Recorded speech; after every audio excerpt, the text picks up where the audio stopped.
자, 화살표가 있네요. 검사에서 장관으로, 그리고 당권 비대위원장입니다. 초유의 길이다. 이런 전략가 있었는가? 이겁니다, 지금요. 자, 오늘 오전 한동훈 장관과 관련해서요. 국회도 굉장히 바빴어요. 여야에서 지도부에서 각각의 어떤 이야기들이 좀 나왔거든요. 그 내용부터 좀 확인해 보시죠. 국민의힘 비대위원장으로 한동훈 법무부 장관을 추천하기로 하였습니다. 이를 이룰 수 있는 가장 젊고 참신한 비대위원장이 될 것입니다. 비대위원장으로 취임하시는 것 축하드립니다. 그리고 집권 여당의 책임자로서의 주어진 책임을 또 임무를 잘 수행해 주시길 기대합니다. 이재명 대표가 약간 축하한다는 뜻을 전했어요. 임무 잘 수행해 주시길 바랍니다. 앞으로는 저하고 카운터 파트입니다. 뭐 이렇게 얘기한 것 같기도 하고요. 자, 그럼요. 다음은 영상이 하나 준비되어 있는데 한동훈 장관 검사 시절부터 지금까지 상황을 많은 분들이 과거에 아마 보셨을 거라고 기억이 나실 겁니다. 그 내용들을 좀 묶었습니다. 확인해 보시죠. 첫째, 이전 대통령이 주식회사 다스의 실소유자라는 사실을 확인하였습니다.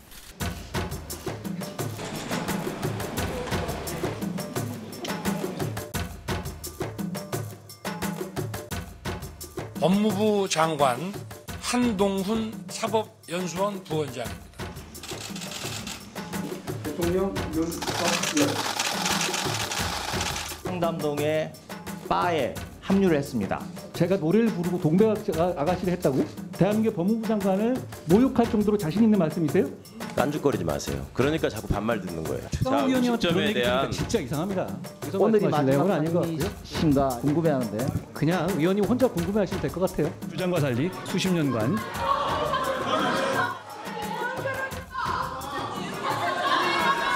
이게 민주당이다 멍청아 이렇게 하는 게 국민들이 더 잘 이해하실 것 같아요. 과거 영상 보니까 기억이 새록새록 나시죠? 시청자분도 아마 그러실 것 같은데. 자, 윤기찬 국민의힘 법률 부위원장 나와 계신데요. 26일에 다음 주죠? 어떤 절차를 거쳐서 이제 비대위원장의 취임 예정이라고 지금 예고가 돼 있는데 지금 보시면 검사 시절, 장관 시절, 그리고 야당과의 격돌하는 그 시절, 뭐 여러 가지 과거 상황을 좀 보여드렸는데 윤기찬 부위원장께서 보시기에 한 장관에게 정치적 인생의 전환점이 된 순간은 어떤 때였다고 판단하십니까? 안경테가 바뀔 때. 안경테가 바뀌어요? 네. 오. 가만히 보시면 안경테가 바뀔 때가 법무장관으로 취임할 때부터 바뀌었어요. 그러면은 그 전에 검사 시절일 때하고 법무장관 취임할 때가 안경테가 달라졌다. 좀 두터워졌죠, 안경테가. 그게 무슨 뜻입니까, 그러면은? 그러니까 좀 이 정치인들을 보는 시각이 바뀌었을 것 같아요. 저 때부터. 그러니까 정무직 장관을 하면서 국회와의 접촉이 직접적인 접촉면이 넓어졌고 그때보다 개개 국회의원들과의 뭐 질의응답을 통해서 사실은 국회의 비생산성 등을 아마 접했던 것 같아요.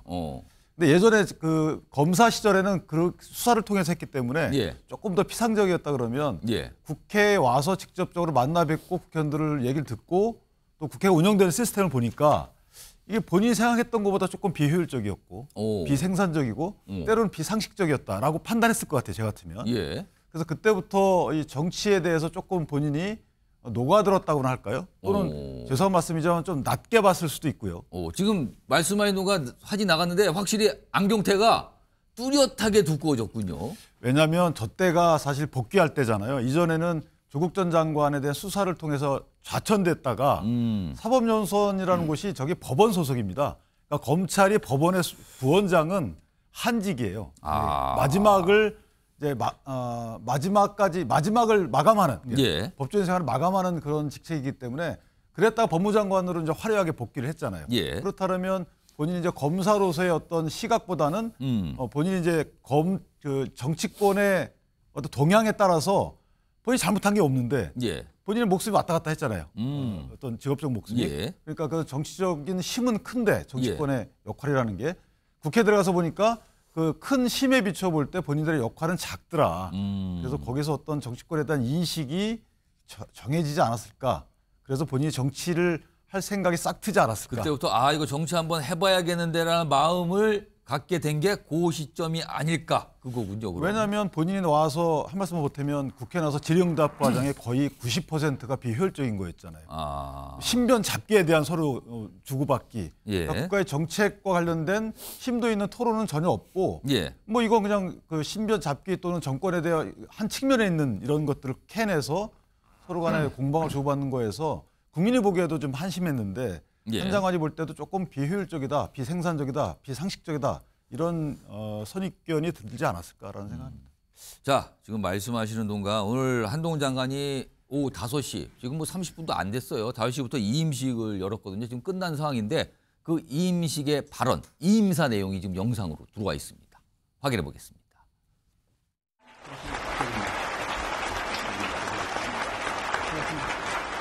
저는 잘하고 싶었습니다. 동료 시민들의 삶이 조금이나마 나아지게 하고 싶었습니다. 제가 한 일 중에서 잘못되거나 부족한 부분은 저희 의지와 책임감이 부족하거나 타협해서가 아니라 저의 능력이 부족해서일 겁니다. 고백하건대 저는 여러분과 함께 일할 수 있어서 참 좋았습니다. 행운을 빕니다.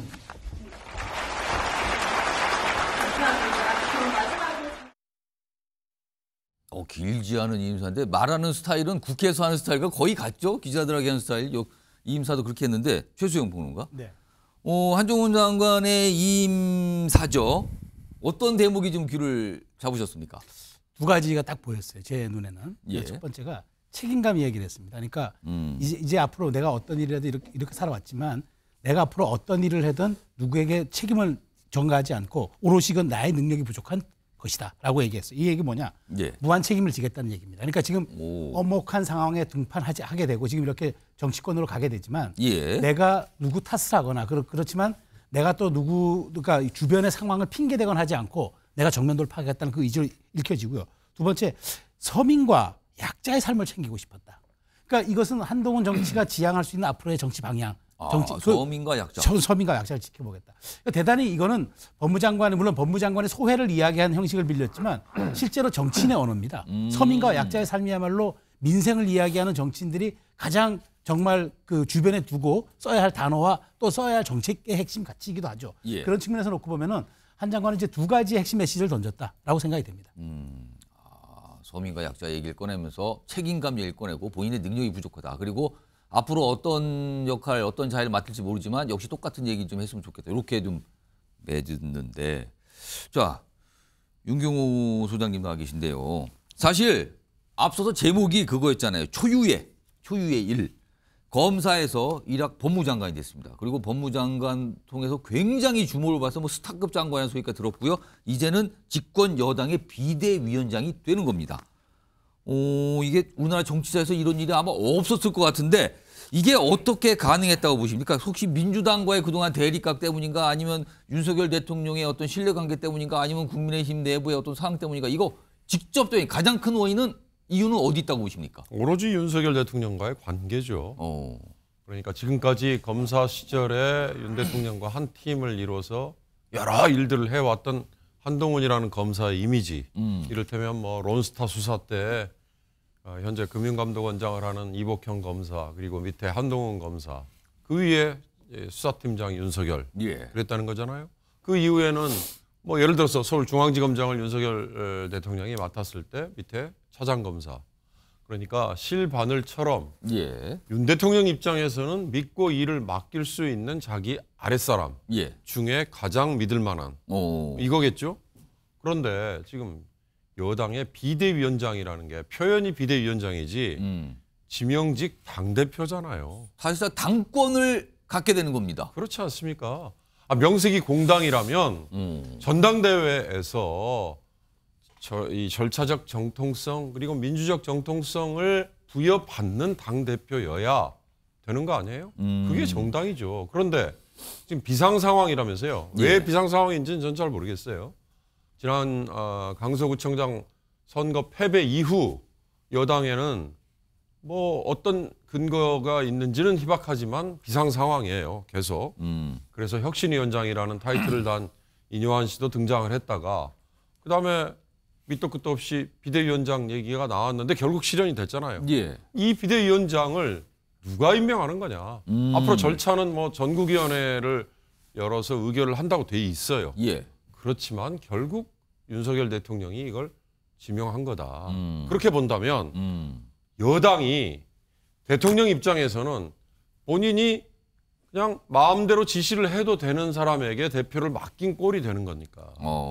흔히 말하는 수평적 당청 관계, 옛날로 따지면 예. 수평적인 여당과 대통령실과의 관계, 이건 이제 완전히 물 건너간 거 아니에요? 지금까지 한동훈 그리고 윤석열 이 검사 상하 관계에 이어져 온 뭐 20몇 년간의 관계를 감안해 본다면 이제 여당이라는 이 집권 여당이 대표가 윤 대통령이 좋게 표현하면 믿고 맡길 사람인 거고, 그렇지 않다면 본인이 얼마든지 수하로 부릴 수 있는 사람을 선임을 한 거다. 그런 점에서 저는 이건 정말 간단치 않은 일인 것 같다. 앞으로 여당과 대통령실과의 관계는 그 하나로 모든 게 다 상징화되는 게 아닌가, 그런 생각이 듭니다.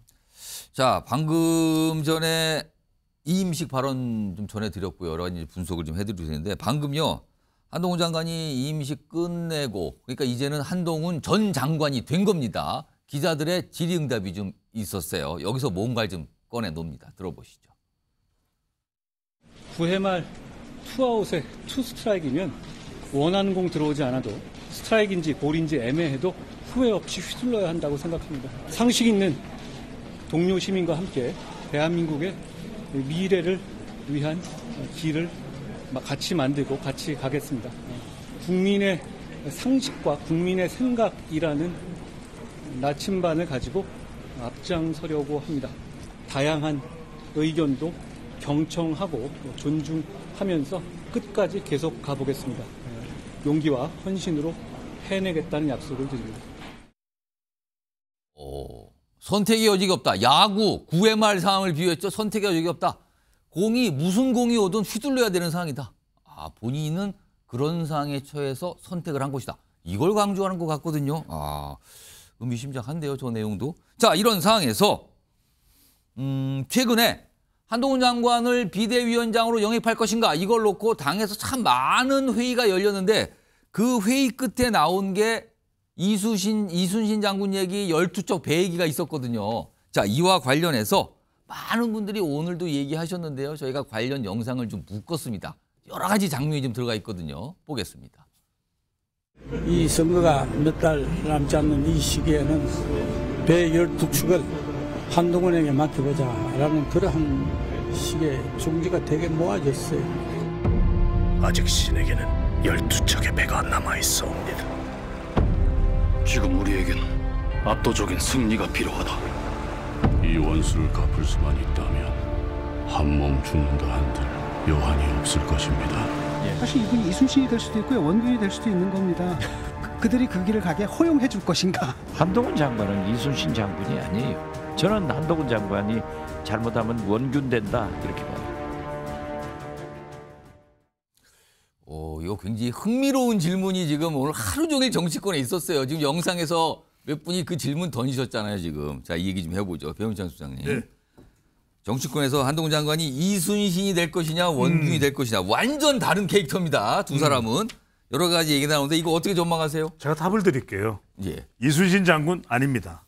또 원균 장군 아닙니다. 그럼 한동훈 장군이에요. 한동훈 장군이요? 한동훈 장군이에요.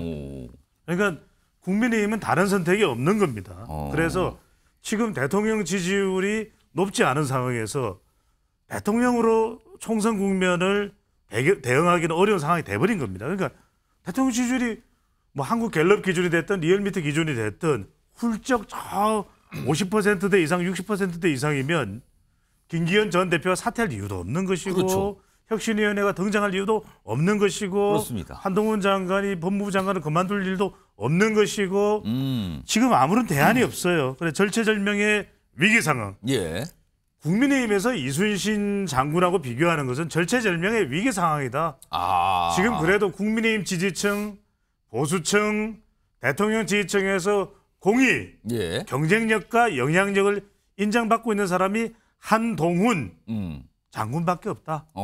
그래서 한동훈 장군으로 가야 되는, 결국 이 전쟁에서 이기든 지든 다른 장군을 선택할 여지가 없다. 예. 이게 핵심인 거죠.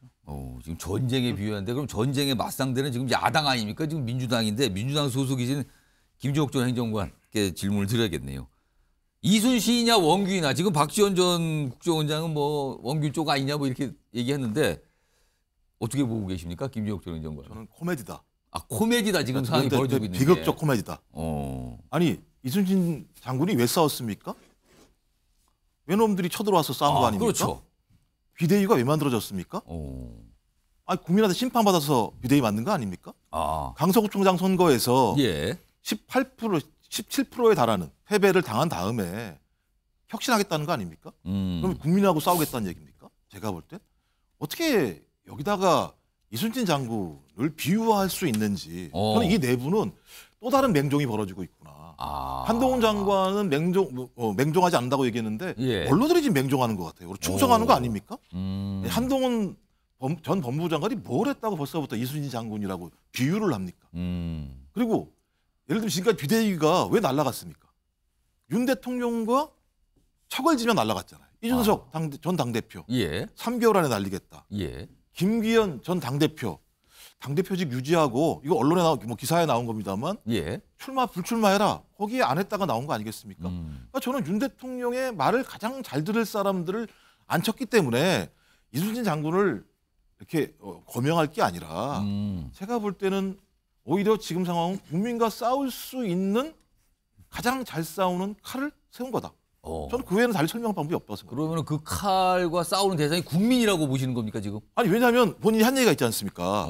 특검 관련해서도 마찬가지입니다만 문제가 있다고 얘기했었고, 또 김건희 여사의 명품백 문제 같은 경우도 마찬가지입니다만 몰카로 몰아가는 거잖아요. 그럼 결론적으로 저희 대통령 부인을 수호하기 위한 비대위, 또는 대통령 측근을 공천하기 위한 비대위라고 밖에는 설명할 방법이 별로 없다. 그럼 우리가 이 비대위를 어떻게 이순신 장군님의 비유를 할 수 있겠습니까? 제발 부탁인데 난파선만 잘 수리하십시오. 그럼 지금 여당상이 난파선 상인데 그 수리나 잘하지 지금 무슨 이순신 장군을 운운하는가? 오늘 사실 민주당에서 나온 반응은 그거였거든요. 윤기찬 변호사.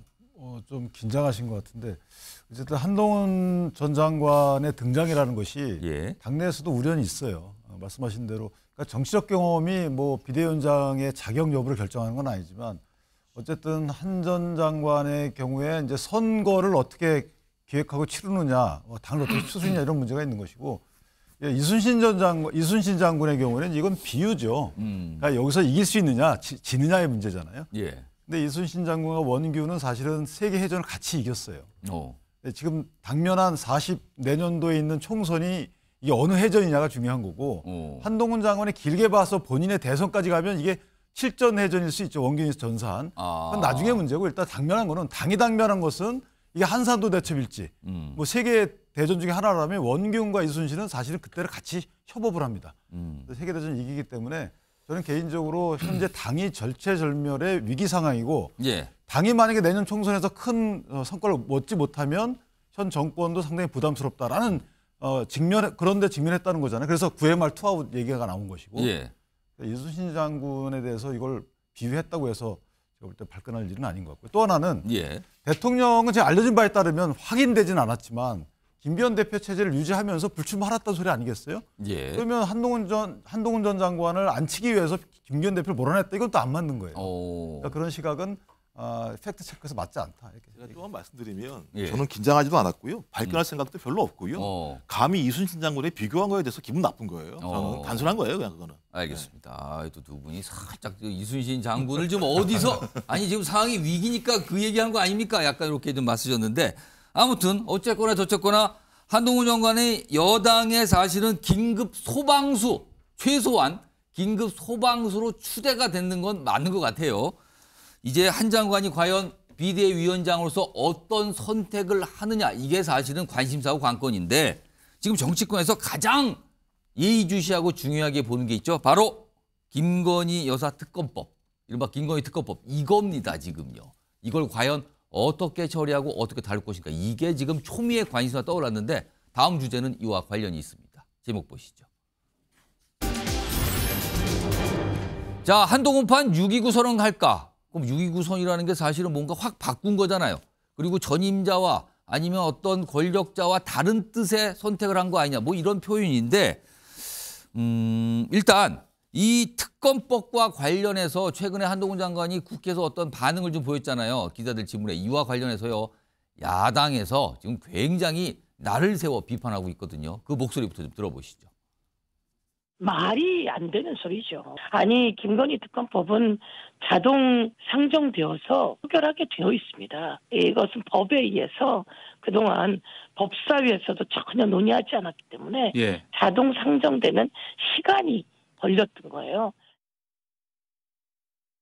독소조항은 독소조항이 아니다. 아전인수도 저렇게 하면 타락한 정의의 모습을 정확하게 보여주는 거고요. 그러니까 내로남불도 이런 내로남불이 없죠. 이미 이제 도이치모터스 사건 관련해서 이 얼마나 많은 의혹이 얼마나 지지부진 질질질 끌려서 여기까지 왔습니까. 더 시간을 끌자라고 하는 제안에 대해서 저는 오히려 그게 정치적인 계산이 있는 건데. 자, 다음 주 26일입니다. 그때 비대위원장에 취임한 이후에 다뤄야 될 주제가 많이 닥쳐 있지만 그중에 이 특검법, 이거 비대위원장으로서 어떤 판단을 해야 되는 상황에 놓이게 될 거거든요. 자, 그럼 어떤 선택을 할 것인가. 근데 여러 가지 지금 예측과 이런 카드가 있지 않은가 막 말들이 정치권에 굉장히 많거든요. 이와 관련돼서 이런 거 좀 해보면 어떨까요? 라고 얘기를 좀 하신 분이 있어요. 그리고 과거에 한동훈 장관이 김건희 여사와 관련해서 질문받고 한 말도 좀 있거든요. 들어보시죠. 이건 나라를 위한 결정이고 대통령은 얼마든지 가족의 일에 대해서도 참마속할 사람이다. 그러려면 뭐 특별감찰관이라든가 아니면 사과라든가 윤석열 이름, 김건희 이름, 뭐 이재명 이름을 다 가려놓고도 우리는 똑같이 한다라는 것을 국민들한테 납득시켜야 되는 거죠. 총장과 카톡을 했던 것은 당시 이제 제가 대체 불가능한 업무를 수행 중이었고요. 조국 사건이나 국정농단 사건이라든가 이재용 사건 등을 계속 수행 중이었기 때문에 매일 보고가 필요했고 그 보고가 되지 않았을 경우에 당시 이제 총장 사무를 통해서 연락한 적이 있었을 뿐입니다. 그리고 300건 이렇게 얘기 많이 돌아갔는데 그걸 한 줄 한 줄 센 것이라서요. 몇 달 동안에 그거 몇 번 안 됩니다. 과거에 이제 인사청문 때 저런 질문을 받았어요. 무슨 관계입니까? 아까 사모 이렇게 표현을 했잖아요. 유기찬 변호사. 지금 여권에서는요, 이른바 이 김건희 특검법 관련해서 총선 후에 특검하자. 뭐 약간 이런 주장, 의견도 나왔다가 지금 약간 좀 정체 상태에 있고요. 일각에서는 윤석열 대통령이 거부권을 행사한 이후에 특별감찰관 지금 비어 있거든요. 이걸 임명하는 걸 요구할 수도 있다. 아니면 제2부속실을 설치를 요구해서 뭐 관리를 좀 잘 들어가야 된다. 이런 것도 카드란 말이 나오는데 한 장관이 과연 어떤 선택을 할까요? 일단 뭐 다 종합해 보면 특검법을 거부할 수 있는 상황은 불가피한 것 같아요. 일단 윤석열 대통령으로서는 거부할 수 있는 상황이 특검법의 된다. 내용 자체가 이건 사실은 이제 받아들이기 어렵다. 악법으로 표현하든 어쨌든요. 그렇기 때문에 특검법을 거부하는데 그 이전에 당에서는 이렇게 특검법을 고치자라고 제안을 할 가능성이 크죠. 특검법을 좀 수정하자. 그렇죠. 아까 말씀드린 대로 이 특검 추천 과정이 조금 더 객관성을 기하자. 변협에서 뭐 4명을 추천받아서 2명을 하든 아니면 여야가 합의해서 하든 이런 식으로 특검 추천 과정을 바꿀 것 같고 그다음에 이제 이 수사 과정에 대해서 브리핑을 못하도록 선거 국면이기 때문에 그렇습니다. 이런 몇 가지 면에서 특검법 내용을 고치자는 제안을 하고 그것을 아마 야당이 받아들이지 않으면 거부권 행사할 수밖에 없는 거죠. 그 이후에는 어떻게 가냐고 문제인데 그 이후에 사실 이제 이 정치적 측면에서 보면 총선 전국을 고려하지 않을 수 없어요. 그러니까 당 입장에서 보면 뭔가의 국민께 주는 메시지형 조치가 있어야 되는 것이거든요. 사실 여론의 반응을 볼 거 아닙니까? 거부권 행사 이후에. 그렇죠. 그러니까 그런 측면에서 보면 이제 특별감찰관제가 얘기가 나오고 있고요. 임명하자. 근데 그 특별감찰관제도 야당에서 응하지 않으면 못해요. 그러니까 여야에서 합의해서 올려야 되는 거니까. 그다음에 이제 부속실 설치 이런 건 좀 제가 볼 때 부수적인 것 같고 하나 고려할 수 있는 것은 이제 상설특검이에요. 상설특검. 현재 특검법이 있습니다. 그래서 거기서 법무장관이 상설특검 필요성이 있다고 인정을 하게 되면 이미 상설특검 추천위원회도 거의 구성이 돼 가는 상황이에요. 그렇다면 여야가 4명을 추천하고 나머지 법무차관, 그다음에 법원에서 1명, 변협회장 이렇게 하게 되면 이게 공정하지 않느냐 특검 추천 절차가 그런 상설 특검도 고려해볼 만한 상황이라 아마 마지막에는 그런 정도의 안도 나오지 않을까. 이거 국민적 메시지 측면에서 보면 그런 생각이 들고 아까 하신 말씀 중에 이제 아까 내로남불 얘기가 나오는데 이순신 장군 훌륭하시죠. 그런데 예전에 이재명 대표 얼굴을 이순신 장관에 합성한 적이 있어요. 그런 약간 포스터 같은 모습이 올린 적이 있어요, 제 기억에. 예. 이거는 이순신 장관의 모욕적이 아닌지. 갑자기 또 이순신 장군 얘기로 또 돌아가셨네요. 아니 이순신 장군이라는 우리의 성인이기 때문에 이걸 좋게 비유하는 거잖아요. 그런데 얼굴을 합성해서 올린 민주당 입장에서 이게 국내심이 이순신 장군에 대해서 비유했다고 해서 글쎄요, 저는. 알겠습니다. 그 계속 남아 계셨나 보네. 그게 머릿속에 이재명 지금. 당대표가 아니면은 국민의힘은 정치 못합니까? 제가 얘기했던 건 정당의 문제를 제기한 게 아니라 사례에 대한 비유가 잘못됐다고 말씀을 드리는 거예요. 왜 이순신 장군을 비유하냐 이거 다른 비유할 게 되게 많이 있는데 전 그게 예를 들면 일종의 국민의힘 내부의 맹정이라는 거예요. 한동훈 법무부 장관이 아직 비대위원장이 되지도 않았는데 왜? 비대위원장이 안 된 사람에 대해서 이순신이라는 비유를 하면서 또 원로들이 이렇게 말씀하시는 게 타당하지 않다. 다른 비유를 하신 게 맞다라는 말씀을 이재명 드렸던 대표와 거예요. 이순신 장군을 합성한 얼굴을 한 거는 그냥 지지자들이 만든 거다. 이 정도로 보시는 그러니까 겁니까? 예를 들면 당에서 그걸 공식적 입장으로 낸 게 아니잖아요. 아니 그거는 잠깐만요. 말씀하세요. 예를 들면 민주당에 있는 당원들이 낸 내용들이 나오게 되면 그것이 민주당 지도부의 입장인 것처럼 말씀을 하시면서 공격을 하세요. 그렇지 않습니다. 그럼 저희도 마찬가지로 국민의힘에 있는 당원들이 내는 내용 하나하나 가져와가지고 그것이 국민의힘 지도부 입장입니까?라고 공격을 하면 그건 진짜 문제가 있는 거죠. 그러니까 당의 공식적인 입장을 가지고 저희는 논평을 해야 된다는 말씀을 드립니다. 아니 그 포스터가 합성한 포스터가 어떤 분이 만들었는지 모르겠는데 그 당시 최고위원은 정청래 의원이 올린 거예요. 이재명 대표와 사법적 리스크 상황에서 우리는 공동체다. 아니 그럼 그 맹종하는 거 아니에요? 정청래 의원은 이재명 대표에게? 지도부의 일원이 그걸 좀 공개적으로 올리고 아니 거기다 이순신 장군의 이걸 써먹는 게 모욕적인가요? 아니면 이렇게 일반적인 비유를 하는 게 모욕적인가요? 나는 이해를 못하겠네. 알겠습니다. 지금 갑자기 이순신 장군 얘기하는데 지금 우리 돌아가신 지가 수백 년이 지난 이순신 장군이 만약에 이걸 보고 계시면 갑자기 내 이름들을 왜 정치권에서 이렇게 쓸데없이들 꺼내고 있는가 아마 이러실 것 같은데 알겠습니다. 이 얘기는 이 정도로 마무리하겠습니다. 자, 이런 상황에서 오늘 한동훈 전 장관이 당정 관계, 이거 굉장히 사실은 민감한 이슈잖아요. 여당에서는. 이거에 대한 질문도 좀 있었는데 대답을 좀 했다 그러네요. 들어보시죠. 대통령이든 여당이든 정부든 모두 헌법과 법률의 범위 내에서 국민을 위해서 일하고 협력해야 하는 그런 기관입니다. 그런 기본을 저는 잘 알고 있고요. 국민의힘은 비록 소수당이지만 대선에 승리해서 행정을 담당하고 있는 이점이 있습니다. 국민의힘이 하는 정책은 곧 실천이지만 다수당이지만 민주당이 하는 정책은 약속일 뿐입니다. 그건 큰 차이입니다. 그 시너지를 잘 이해하고 활용해서 국민들께 필요한 정책들을 실천에 옮기겠다는 것이 제 생각입니다. 이거 들어보니까 저는요 소수당이지만 집권 여당의 비대위원장이거든요. 약속이 아니고 정책을 하는 겁니다. 이걸 강조하는 것 같기도 하네요. 아무튼 오늘 이런 얘기 지금 계속 영상이 속보로 들어오고 있습니다. 그때마다 좀 전해드리겠습니다. 이런 상황에서 오늘 한동훈 장관과 관련해서 과거에 있었던 6.29 선언 있죠. 6.29 선언을 많은 분들이 기억하실 텐데 당시에 뭔가 정치적으로 전환점이 된 일이었거든요. 결국에는 어떤 권력자와의 단절 뭐 이런 걸 말하는 상황이었었는데 그걸 꺼내신 분들이 많아요. 일단 목소리부터 좀 들어보시죠.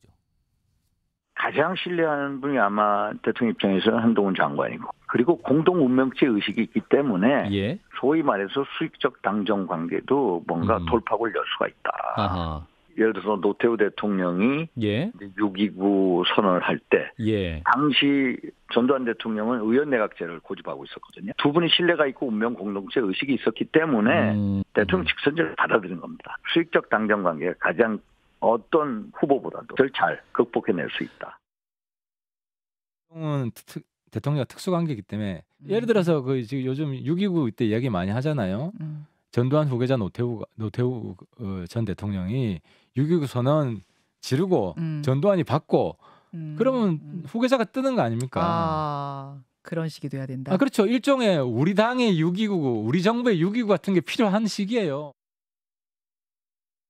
여야 합의하에 조속히 대통령 직선제 개헌을 하고 새 헌법에 의한 대통령 선거를 통해서 88년 2월 평화적인 정부양을 실현하도록 해야 하겠습니다. 예, 본인은 옛날에 본인은 얘기까지 나왔어요.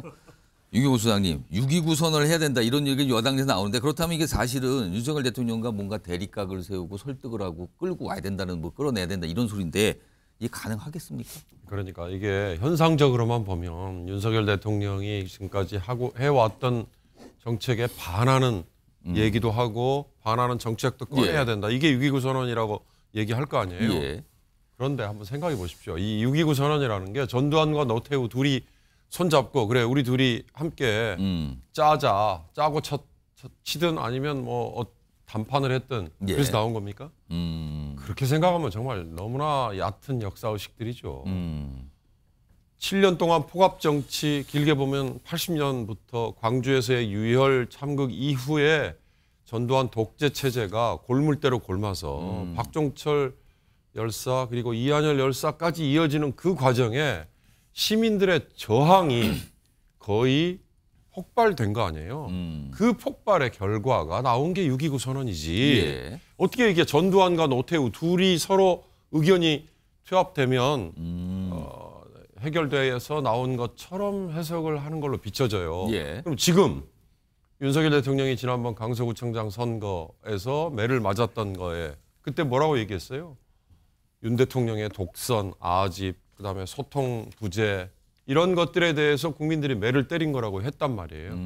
그러면 지금 한동훈이라는 윤석열 대통령의 아바타라고 얘기를 듣는 또 하나의 검사 출신 여당 대표가 가서 윤 대통령에게 그걸 반하는 정책과 직언을 할 수 있을 것이다. 그때와 지금의 상황은요. 윤 대통령은 지금 정권의 후반기에 아까 말씀드린 것처럼 시민혁명의 도도한 물결이라고 할 정도의 위기 상황이라고 아마 본인이 생각하지 않을 거예요. 그런데 어떻게 단순히 비대위원장 한 사람 등장했다고 해서 이 사람이 한 얘기가 6.29 선언과 비유가 될 수 있을 정도일까? 저는 아까 말씀드린 거에 대한 연장입니다만 한동훈 비대위원장의 가장 큰 약점은 아마 국민의힘 지지자들이나 그쪽 진영에 계신 분들은 무조건 박수를 치겠지만 반대쪽이나 또는 중도에 계신 분들은 아니 대한민국에 검사밖에 사람이 없냐. 이 얘기에 아마 가장 한동훈 장관의 약점이자 아마 발목이 질질 끌려가는 대목일 거예요. 이걸 어떻게 한동훈 장관이 불식을 시키느냐. 지난 1년 5개월 정도 되는 법무장관 했을 때 이 경력만으로 그걸 불식시키기에는 너무나 윤 대통령과 한동훈 장관의 관계는 정말 뭐 톰과 제리라고 비유를 누군가는 했고 누군가는 뭐 실과 바늘이라고 얘기를 했지만 그거 이상으로 저는 윤 대통령과 수직 상하 관계라는 그걸 아마 계속 떨치기 어려운데 어떻게 6.29 선언이라는 게 가능하겠느냐. 저는 좀 회의적인 생각입니다. 짧게만 질문 드릴게요. 말씀드리고 싶은 건 뭐냐면 이런 차원으로 봐야 돼요. 한동훈 장관에 대해서 정치 성향에 따라서 시각에 따라서 끊임없이 온도차가 있는 평가는 나올 수밖에 없어요. 앞으로도 마찬가지고. 근데 중요한 것은 결과적으로 우리가 앞으로 한 보름 뒤에 한 달 뒤에 국민의힘 지지율이 어떻게 되는가 대통령 지지율이 어떻게 되는가 이게 핵심이에요. 그러니까 한동훈 장관이 아무리 수를 잘 쓴들 국민의힘 지지율이 안 올라가고 대통령 지지율이 안 올라가면 낭패를 보는 겁니다. 그런데 아무리 비판이 쏟아져도 뭐 이순신이든 원균이든 한동훈 장관이든 그게 중요한 게 아니라 한 달 뒤에 1월 말에 국민의힘 지지율이나 대통령 지지율이 훌쩍 올라간다? 그럼 한동훈 비대위원장 성공인 거예요. 그러니까 우리가 자꾸만 관성적인 접근이나 추상적인 접근을 하는 것은 사실상 굉장히 이론적 접근을 시도하지만 현실적인 의미는 없는 게 아니 이게 지지율로 한 달 뒤에 나올 텐데 두 달 뒤에 나올 텐데 성적표가 나오는데 그러니까 이제 중요한 것은 이런 것 같습니다. 한동훈 장관에게 윤석열 대통령과 달라야 된다. 지금 또 비대위원장이 임명이 된 이상 아무리 검사 출신인 걸 이야기한들 뭐 하겠습니까? 이제 앞으로가 중요한 거겠죠. 그런데 핵심은 이런 걸 겁니다. 대립각을 세우기는 힘들 거예요. 그러면 얼마나 차별을 하느냐. 저는 6.29 선언을 비교할 게 아니라 아버지 부시와 아들 부시를 비교해야 된다.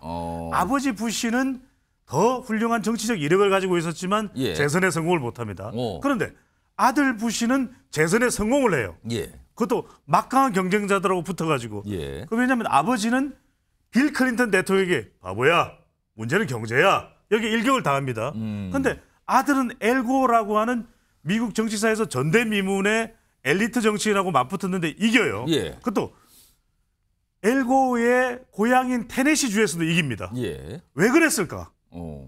끝없이 저 사람은 무능해, 아들 부시는 안 돼 그러는데 그냥 국민들이 변하는 거야. 유권자들이 볼 때 무능한 사람이 아니라 소탈한 사람이었어. 이미지가 변합니다. 그래서 저는 한동훈 장관이 중도를 얼마나 흡수할 수 있느냐가 아까 노태우 전 대통령의 그 접근 방식이었거든요. 전두환과 대립각을 세운 것이 아니라 자다 와탕 사람입니다. 이렇게 해서 이미지를 변화시켰거든요. 보통 사람. 그렇죠. 결국 선거라는 것은 우리가 아무리 얕잡아 봐도 이미지인데 한동훈 장관이 말 그대로 다른 이미지를 만들어낼 수 있느냐. 소통, 혁신, 교체, 물갈이를 화끈하게 파격적으로 한다. 그걸 하느냐 못하느냐에 달려있는 거죠. 자, 지금 사실은 특검법 얘기, 과연 이 당정 관계, 그러니까 대통령실과의 관계를 어떻게 설정할까? 이게 그와 관련해서 뭐 6.29 선언이다 이런 게 좀 비유처럼 등장한 거거든요. 근데 또 다른 과제가 있습니다. 비대위원장이 되면요, 선거와 관련해서 공천관리위원장을 임명해야 하거든요. 그 권한이 있거든요. 자, 과연 누구를 임명할 것인가? 근데요, 이미 앞서서 저 좀 시켜주세요라고 손을 드신 분이 이미 계시죠? 목소리 들어보겠습니다. 혁신위에 전권을 주신다고 공언하셨던 말씀이 허연이 아니면 저를 공관위원장으로 추천해 주시기 바랍니다. 그런데 이 답변은 월요일까지 기다리겠습니다. 자, 근데 사실상 뭐 거절됐죠. 저 당시는 김기현 대표 체제였는데 거절됐어요. 최수영 평론가. 오늘 사실 이런 얘기가 돌았고 국민의 내에서는 뭐 이거 아니다, 사실 아니다, 이거 가짜 뉴스가 막 돈다, 뭐 부인도 하고 했는데 한동훈 전 장관 이제 비대위원장이 되면 인요한 전 혁신위원장을 공천관리위원장으로 임명할 가능성 이거 전혀 없습니까? 아니면 뭐가 좀 남아 있습니까? 가능성이 높다고 봐요. 높다고 봐요. 왜냐하면 사실 지금 어찌 보면은 혁신위가 제안한 것들이 다 순차적으로 지금 혁신위가 오히려 끝난 다음에 다 이루어지고 있지 않습니까? 뭐 장제원 의원의 불출마 선언이나 김기현 후보의 사퇴라든가 김기현 대표 사퇴라든가. 저는 이제 사실은 한동훈 장관 앞에 놓여진 과제 중에 가장 큰 게 저는 정치 개혁을 아마 꺼내 들 겁니다. 정치 개혁을 그러니까 국회를 심판해 달라. 그러니까 이 정치를 후진화하고 정치를 퇴행화시키는 이 여의도 문법의 정치를 여러분들이 심판하고 개혁해 달라고 얘기할 거고, 두 번째가 이기는 공천이 가장 중요합니다. 그럼 이기는 공천을 하기 위해서는 어떤 의미가 있어야 합니까? 국민의 눈높이에 맞고 감동을 줄 수 있는 그런 스토리들을 가진 전문가 인사들을 영입해야 되지 않겠습니까? 그런데 한동훈 장관이 사실상 정치 신인이지만 파격 인사를 하기에는 아직 그렇게 여의도에 그렇게 익숙치가 않아요. 그런데 인요한 위원장 같은 경우는 대중성도 있는 데다가 실제로 혁신위를 거의 2달간 이끌어봤기 때문에 저는 공천에 대한 방향성을 한동훈 장관과 긴밀히 협의한다 그러면은 파격 공천, 그다음에 쇄신 공천, 그다음에 용기와 헌신, 그러니까 컷오프까지 포함해서 그런 점들을 같이 둘이서 논의할 수가 있을 겁니다. 김기현 대표는 자기 자리를 위협한다고 생각해서 했지만 한동훈 장관의 공천은 감동 있는 공천이 결국 지금 배 소장이 얘기한 지지율과도 연동되는 거거든요. 그렇기 때문에 저는 그러니까 정말 이 한동훈 전 장관이 비대위원장으로서 직무를 수행한다 그러면은 가장 중요한 건 정치 개혁에 대한 메시지겠지만 더 현실적인 것은 이기는 공천을 위한 컷오프와 신진 수혈들. 그리고 대통령실에서 꽂은 인사들이 그냥 수직낙하하지 않는다는 걸 보여주는 과단성들. 이런 게 어우러지기 위해서는 저는 인요한 위원장을 검토할 수도 있는데 혹시 이 속마음을 약간 먼저 드러낸 것이 아니었나 싶어서 아마 오늘 이런 소식들이 도니까 국민의힘이 공식 부인했던 일들이 벌어지지 않았나 하는 저는 그 추측이 됩니다. 자, 김종욱 전 행정관. 지금 사실 잠깐 말씀하셨지만 만약에 인요한 공천관리위원장 이렇게 된다면 인요한 전 혁신위원장 뜻대로 사실은 중진들의 희생 지금 나타났잖아요. 그리고 인요한 전 위원장은 한동훈 비대위원장 얘기를 꺼내놨어요 이미. 근데 지금 실현됐잖아요. 그리고 본인도 공관위원장이 된다면 본인 뜻대로 다 되는 거 아닙니까? 단 하나 빼고 이준석 전 대표가 탈당하지 말았으면 좋겠다. 이걸 끊임없이 얘기했잖아요. 이거 어떻게 돼야 되는 어떤 상황을 보고 계십니까? 지금 상황. 제가 볼 땐 이건 인요한 혁신위원장의 뜻이 아니라 대통령의 전 뜻이라고 생각을 합니다. 기본적으로 대통령의 뜻이 어떤 거냐 말씀하신 것처럼 진짜 좋은 공천을 하는 게 중요하죠. 국민들 눈높이에는 국민들이 요구하는 인사들을 해야 되는데 저는 이렇게 예를 들면 국민의힘이 과도하게 김기현 체제를 밀어내고 소위 한동훈 법무부 장관, 전 법무부 장관, 그러니까 정치를 해보지 않은 인물을 비대위원장이 앉힌 이유가 어떤 이유일까? 전 누가 뭐라고 하더라도 대통령의 의중을 띄어내고는 설명할 수가 없다. 그 의중의 목적은 뭡니까? 어떤 걸 하기 위한 겁니까? 아까도 말씀드렸죠. 윤 대통령의 측근 인사들의 공천을 위해서는 남아있는 데가 TK하고 PK밖에 없어요. 수도권에 얼마 없으니까요. 그렇다면 거기 있는 지금 현역 국회의원들을 밀어내지 않으면 새로 들어갈 자리도 별로 없습니다. 수도권 같은 경우 마찬가지입니다만 좋은 인물들이 지지율이 떨어지는데 몰려가지 않을 겁니다. 그러면 혁신의 시작은 소위 말하는 TK와 PK 지역에 있는 현역 국회의원들을 밀어내는 건데 밀어내고 누가 갈 것인가? 지금 PK, TK 지역마다 다 누가 올 거라는 얘기들이 다 돌아요, 실제로. 근데 대부분 다 윤 대통령의 측근 인사들이라는 얘기들이 돌고 있습니다.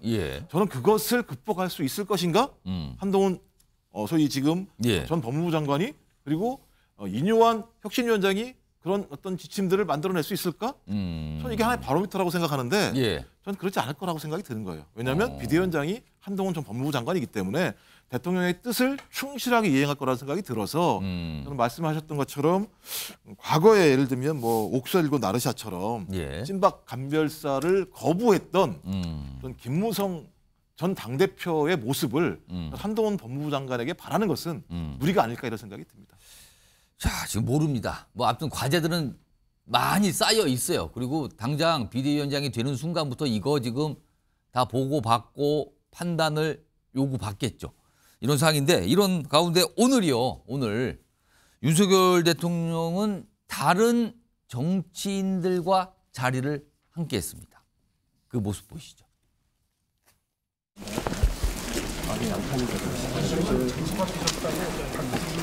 중화 모아타운 지역입니다. 잘 아시다시피 옛날에는 여기가 바로 중랑천이고요. 예, 그렇습니다. 이 그림이 지금 중랑천 건너편에서 본 그림이고요. 그리고 이제 골목 안에 이렇게 바뀐다는 소감도고요. 30년 전에 머물러 있는 이 노후 주택을 편안하고 또 안전한 주택으로 확실하게 바꿔야 될 것입니다. 윤기찬 부위원장, 오늘 일정은 어떻게 된 겁니까? 이렇게 윤석열 대통령과 원희룡 장관, 오세훈 시장이 같이 모였어요. 그냥 뭐 단순한 일정입니까? 이거 어떻게 봐야 되는 겁니까? 공교롭게도 오세훈이 서울시장인 것이고요. 원희룡이 국토부 장관인 것이죠. 다 공교로운 겁니까? 네, 그러니까 저게 대통령이 가는 행사는 사실 한참 전에 정해지기 때문에 저게 서울시 행사에 대통령이 간 게 아니고 국가 행사에 오세훈 시장이 온 거예요. 그러니까 대통령이 오세훈 시장을 만나는 자리가 아니고 오세훈 시장과 그냥 합류된 행사기 때문에. 근데 뭔가 설명을 듣고 있는데요. 그 당연히 설명을 하죠. 그 시장의 설명을 지금 대통령이 듣고 있어요, 지금. 그러니까요. 그러니까 그 행사를 주최는 국가가 했지만 해당 서울시 관내 일이기 때문에 서울시장이 아마 대통령께 설명을 드린 것 같고요. 행사의 취지나 경위 등을 볼 때 뭐 애써 만나러 간 건 아닌 것 같고요. 그럼 우연찮게 오늘 한동훈 장관이 비대위원장직을 수락하고 임식이 열린 게 그냥 우연히 겹쳤다. 그렇죠. 왜냐하면 저게 만약에 오세훈 시장의 서울시 행사에 대통령이 갔다 그러면 여러 가지 생각이 드는 그런 거 행사지만 거꾸로 이제 국가 행사에 오세훈 시장이 온 거기 때문에 아마 재밌는 모양새는 맞죠. 그 오세훈 시장은 왜 왔을까요? 대통령이 오시니까 오죠, 당연히. 서울시 행사에 관내. 그리고 저게 아마 중랑구일 텐데 그 관련된 분들 저기 보면 이승환 전 행정관도 보이고 그래서 아마 관련된 분들이 모두 와 있는데 시점이 공교롭게 이제 한동훈 전 장관이 비대위원장 수락한 때이기 때문에 저 그림이 또 큰 뉴스거리가 된 거죠. 그냥 우연히 그냥 일정이 잡힌 것뿐인데 이걸 지금 저렇게 보여주고 있다 이 말씀이신데 다음 화면 좀 보실까요?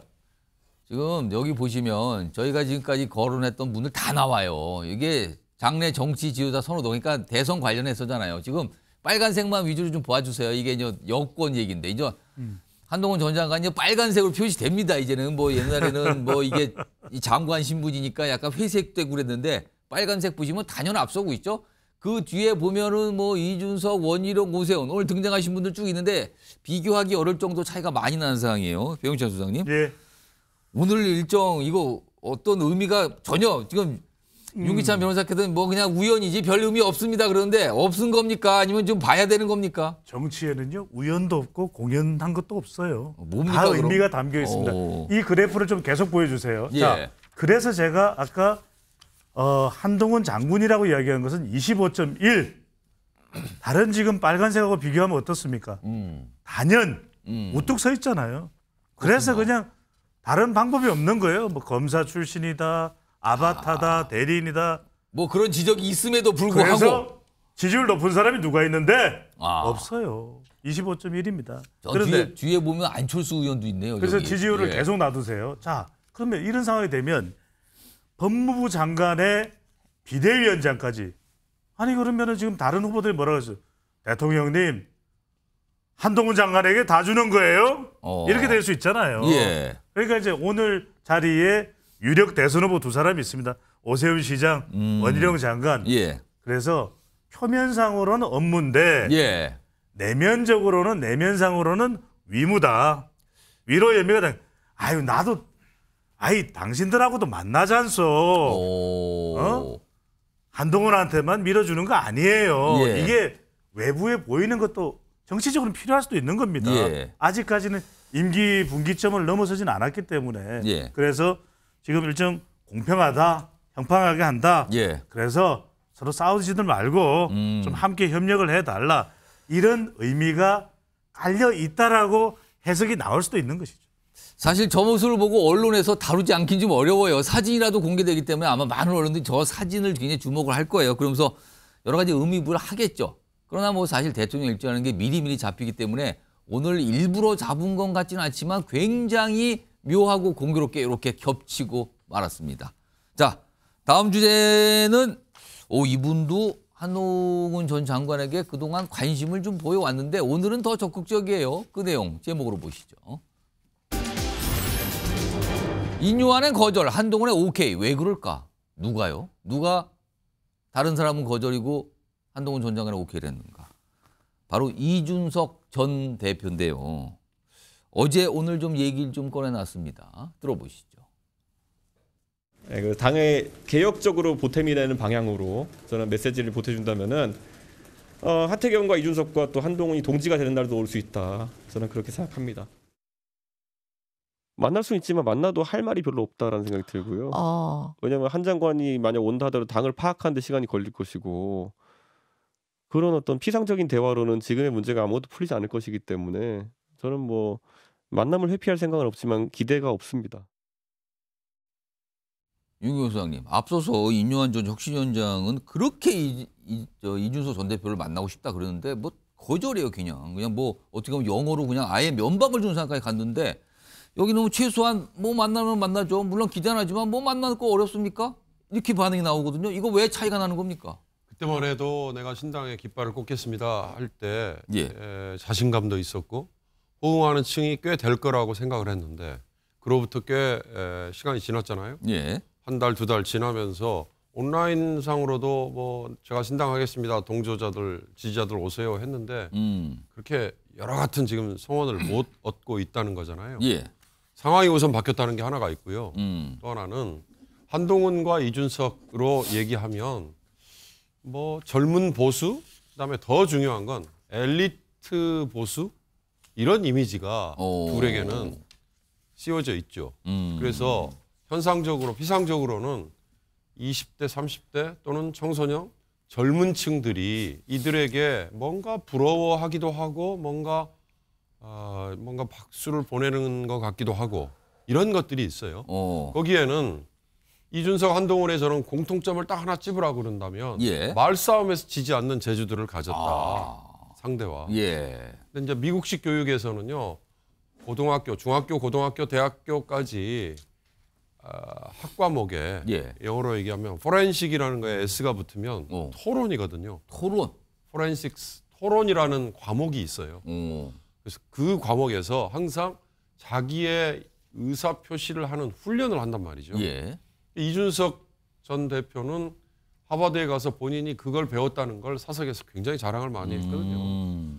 한동훈 전 장관이야 뭐 미국식 교육을 받은 경력은 없지만 어찌됐든 그동안에 보여준 걸로는 말싸움에서 지지 않는 탁월한 재주들을 두 사람이 가졌고 그게 아까 말씀드린 엘리트 보수라는 이미지에 어떻게 보면 굉장히 동질화된 그런 것들을 주었다 이거죠. 그걸 이준석 전 대표는 활용하고 싶은 생각이 분명히 있을 거고 거기에는 아까 말씀드린 것처럼 이뇨한 혁신위원장이 나섰을 때 신당 그때 굉장히 그거에 대해서 주목을 해줬던 분들이 지금은 상당히 싸늘해지고 또는 주춤할 수밖에 없는 상황이고 그렇다면 지금 뭐 이준석 전 대표 입장에서는 잡아주면 그걸 핑계로 혹시 지금 주저앉을 생각도 하는 거 아닌가 그런 게 좀 읽혀져요. 그런 점에서 저는 저 얘기는 굉장히 다각도의 포석인 것 같다는 생각이 드네요. 오늘 한동훈 장관도 임시 끝난 뒤에 뭐 관련 질문을 받아요. 뭐 만날 의향이 있는가? 요거 짧은데 그 대목 좀 들어보겠습니다. 국민을 위해서 열정적으로 헌신할 수 있는 실력 있는 분을 모시는 것이 중요하다고 생각합니다. 특별히 어떤 분과 접촉하고 있지는 않습니다. 저는 당을 가리지 않고 다양한 생각을 가진 많은 분들을 만나야 한다고 생각합니다. 그렇지만 특정한 사람에 대해서 따로 생각해 본 적은 없습니다. 일단 서로 열어뒀어요. 지금 보니까.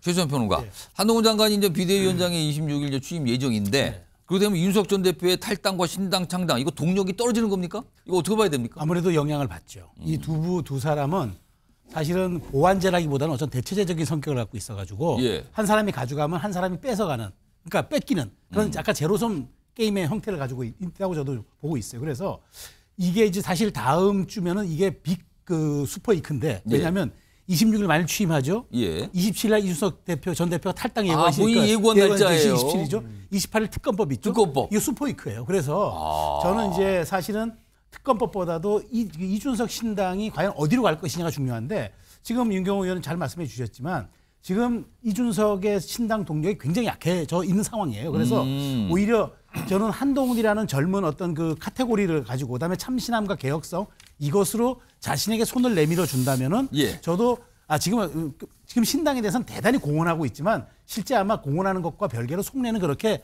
그걸 편치 않을 거예요. 그런 측면에서 어떠한 명분과 어떠한 타이밍에 어떤 제안과 어떤 형태의 그 자신의 역할 분담이 요구된다면 저는 어느 정도 이준석 대표도 고민하고 있지 않을까 하는 생각이 들어서 한동훈 비대위의 가장 첫 번째 말하자면 선제적 리스크 관리 요소는 신당에 대해서 어떻게 대응하느냐다. 특검법보다도 저는 오히려 보수 진영 큰 틀에서 보면 더 중요한 사안이라고 생각합니다. 취임이 28일, 27일 날 예고된 날짜, 탈당 예고한 날짜잖아요. 그때 과연 이루어질까? 아니면 좀 연기할까요? 뭐 이런 말 나올까? 이것도 굉장히 관심사네요. 자, 이런 상황에서요. 지금부터 목요일마다 오는 순서 이상 토크 준비돼 있거든요. 정치권의 통과제리 하면 딱 떠오르신 분이 있죠? 이준석 전 대표와 안철수 의원. 요즘에 다시 등장했는데 왜 그런가 하면요. 이준석 전 대표가 최근에 어떤 방송 인터뷰에 나가서 안철수 의원을 향해서 진짜 욕을 해요. 진짜 욕을. 바로 수습해서 사과하고 막 그랬는데 일단 그 내용부터 좀 들어보겠습니다. 예를 들어 김무성 대표였으면은 약간 다르겠죠. 얘기하는 게. 뭐 준석이 금방 뭐 어제 해가지고 뭐 이랬다면 하면 되는데 이거 이준석이가 이렇게 해가 밥이 넘어가냐고요. 태양락입니까? 제 부주의고 불찰이죠 이거. 우리 안철수 의원님 사과하고 앞으로 다시 발생하지 않도록 하겠습니다. 굉장히 보기 드문. 바로 이준석 전 대표가 사과한다고 하는 건데 자 방송을 통해서 욕설을 들으신 안 의원님을 지금부터 좀 모셔보겠습니다. 어떤 심정인지 들어보죠. 안 의원님 나오셨죠? 예, 한동훈 우리 위원장님이라고 해야 되나요? 정말 축하드립니다. 네. 그게 인사입니까? 오늘? 뭐야 이상훈 앵커잖아. 알겠어요. 자, 바로 질문 드릴게요. 뭐 실망하신 것 같은데. 예. 지금 이준석 전 대표가 곧바로 사과를 하긴 했는데 안 의원께서 그 욕설 들으셨을 때 굉장히 불쾌하셨을 것 같은데 기분이 어떠신가요? 저는 관심이 없습니다. 그냥 그분이 일방적으로 저는 미워하고 이렇게 싫어하는 것이지 저는 오히려 지금 굉장히 바쁩니다. 오히려 지역에서 판교 노인복지관에서 식사봉사하느라 바쁘고요. 예. 민심을 돌보느라 바쁜데 어떻게 그런 사람을 신경 쓰겠습니까? 혹시 속으로는 제명시켜야 되는데 이 생각 또 하신 거 아닙니까? 실망입니다. 안 의원님. 예.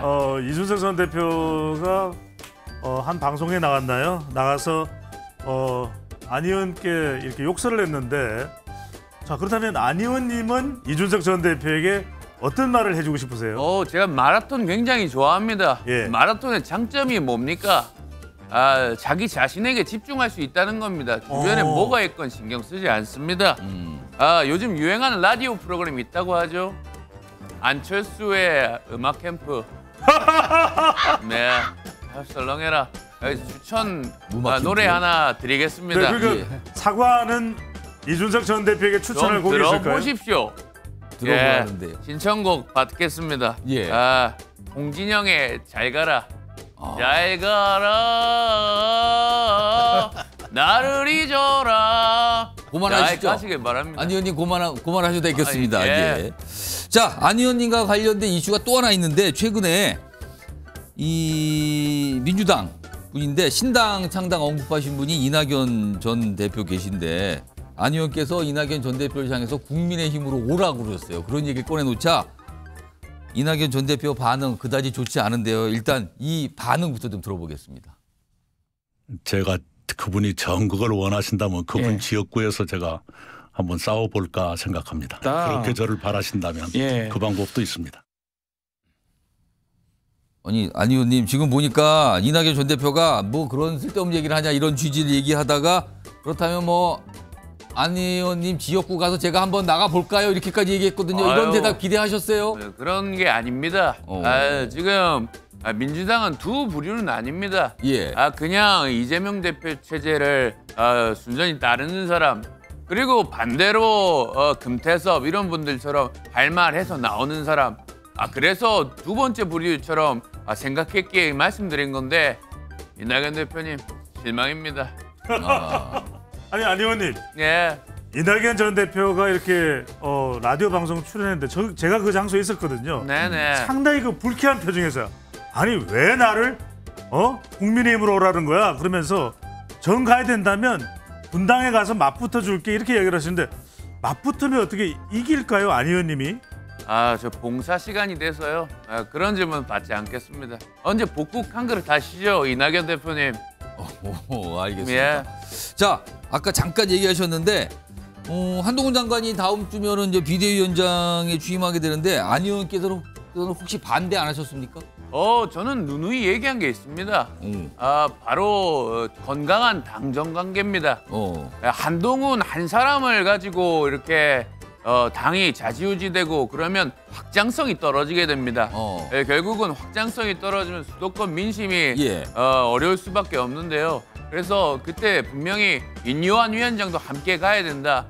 공동 운영하는 것이 바람직하다. 이렇게 말씀드린 바가 있습니다. 반대하신 거네요? 그렇게 볼 수는 없죠. 혹시 안 의원님은 본인에게 비대위원장 좀 해주세요라는 전화를 혹시 기다리신 거 아닙니까? 그러지 마십시오. 기대했다니요. 전혀 그렇지 않습니다. 그렇군요. 어떻게 알았지? 네. 아까 들어오시면서 한 전 장관에게 또 축하 인사도 건넸는데, 이제 비대위원장이 될 한 전 장관에게 어떤 조언을 해주실 거고, 안철수 요즘 플레이리스트가 인기잖아요. 어떤 곡을 기념으로 축하곡을 또 추천을 해주실까요? 정말 아까도 말씀드렸듯이 건강한 당정 관계가 중요합니다. 지난 지도부가 왜 실패했습니까? 김기현 전 대표가 당정일치 주장하다가 이렇게 된 거 아닙니까? 당정일치 외치다가 성공한 역사가 없습니다. 그렇기 때문에 추천곡 말씀하셨나요? 이승철의 네버엔딩 스토리 하겠습니다. 네, 우리 함께 가요. 오래오래 갑시다. 알겠습니다. 네. 약간 좀 노래가 약한 것 같은데 알겠습니다. 안 의원님 들어가셔도 되겠습니다. 고맙습니다. 여기선 제 욕 안 하죠? 알겠습니다. 안 합니다.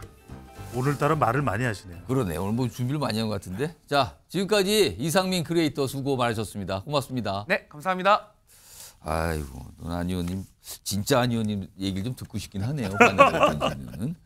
자, 지금 시각을 보니까요. 오후 6시 21분 지금 빠르게 지나고 있는데요. 여러분께서는요. 지금 시사 1타 방송 MBN 뉴스와이드 보고 계십니다.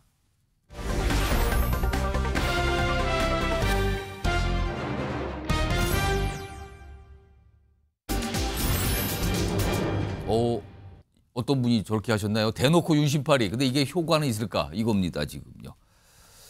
글쎄요, 최근에 이제 측근, 뭐 이렇게 알려진 현역 의원 계신데, 최근에 무슨 얘기를 꺼내놨는데, 이게 뒤늦게 알려졌거든요. 한번 들어보시기 바랍니다.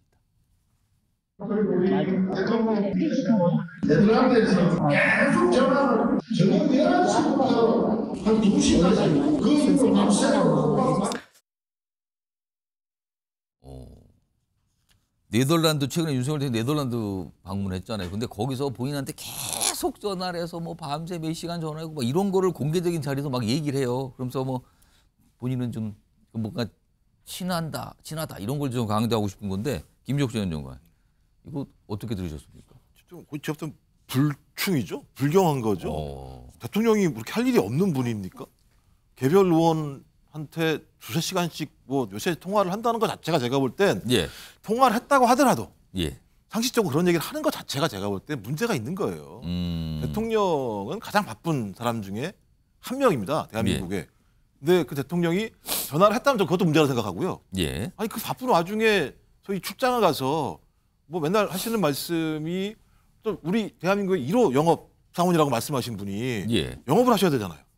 근데 그 많은 시간 동안 국내에 있는 국민의힘 의원하고 통화했다는 것 자체도 전 이해가 안 되는 것이고 만약에 그것이 사실이 아니라고 얘기하면 국민의힘 초선 의원들 같은 경우는 대통령 파리하면서 자기 공천권에 유리한 상황들을 만들었다고 스스로 얘기를 하는데 그것도 부끄러워할 줄을 모르잖아요. 과거에 예를 들면 이준석 전 당대표를 몰아내려고 했던 초선 의원들의 연판장.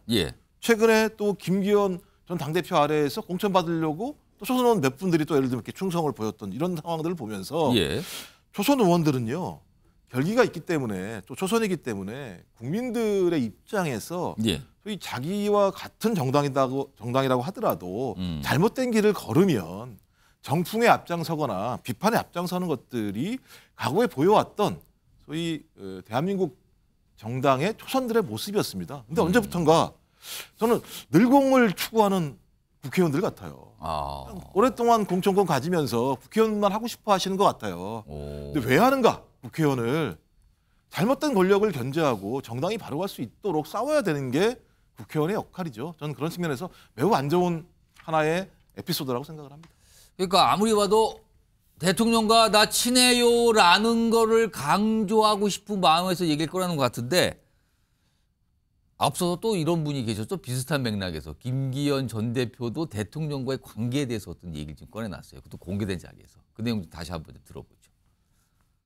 저는 대통령하고 자주 만납니다. 어떤 때는 만나면 뭐 한 3시간씩도 얘기하고요. 주제를 가지고서 막 이렇게 하는 게 아니고 그냥 프리토킹을 합니다. 뭐 이런 얘기 저런 얘기 여러 가지 얘기들을 많이 나누는데 제가 겪은 대통령 중에 가장 소통이 잘 되고 소탈하고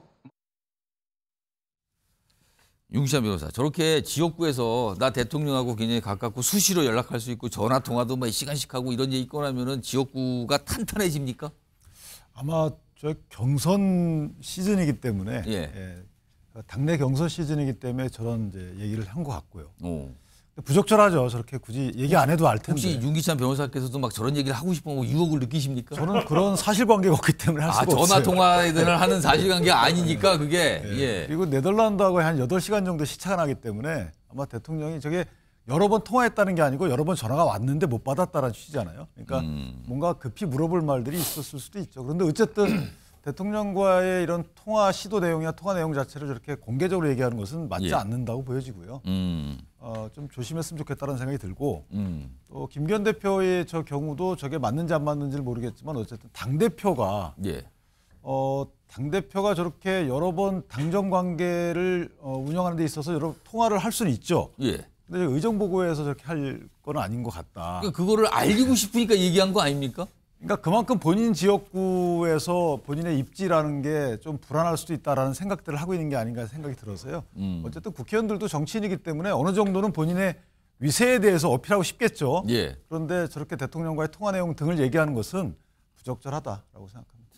이 유기찬 변호사께서는 사실관계 아니라 그랬지만 만약에 윤석열 대통령하고 막 수시로 전화할 수 있는 상황이 됐어요. 그러면은 밖에 나가면 나 전화 자주 하는데 이런 얘기를 하시겠습니까? 안 하시겠습니까? 저는 하지 않을 것 같아요. 안 솔직히 말씀드리면 제가 텔레그램 한번 보냈는데 답이 없으셔서. 답이 안 왔습니까? 네, 어떤 정책 제안을 텔레그램. 뭐 이렇게 이모티콘 뭐 이런 거 안 왔습니까? 네, 없어요. 그러니까 어쨌든 그 과정을 밖에 공개적으로 밝히는 것은 맞지 않죠. 알겠습니다. 다음 준비된 내용은요. 이게 오후에 속보로 들어왔거든요. 매년 새해가 되면은 신년 인사회 그리고 윤석열 대통령도 대통령 주재 신년 인사회 열리고 많은 각계각층 인사분을 초대해서 어떤 행사를 갖잖아요. 근데 이와 관련해서요 오늘 민주당에서 이제 브리핑을 좀 내놨습니다. 그 내용 좀 들어보겠습니다. 이재명 당대표는 오는 1월 3일 청와대 영빈관에서 개최되는 신년 인사회에 참석합니다. 이번 신년회가 국민 통합과 민생 경제 위기 극복을 위한 행사가 되길 바랍니다. 조금 전에 대통령실에서 초청장이 왔고요. 그래서 이재명 대표께 보고가 됐고 보고 받으시자마자 바로 수락하셨습니다. 다만 좀 안타까운 것은 야당 지도부를 초청하면서 전화 한 통 없이 이메일을 띡 보내고 덜렁 보내는 그런 초대 방식은 좀 이해할 수 없다는 점을. 그러니까 올해 1월에는 이 신년회가 있었는데 그때는 이재명 대표가 불참했어요. 뭐 이메일로 그냥 띡 보내놓고 이래서 안 갔다. 근데 올해는 이제 초청장이 왔다. 그리고 이재명 대표가 바로 수락했다 이거거든요. 근데 초청장은 대통령실이 보낸 게 아니고 행안부가 보냈다고 이게 바로 또 정정이 좀 들어와 있습니다.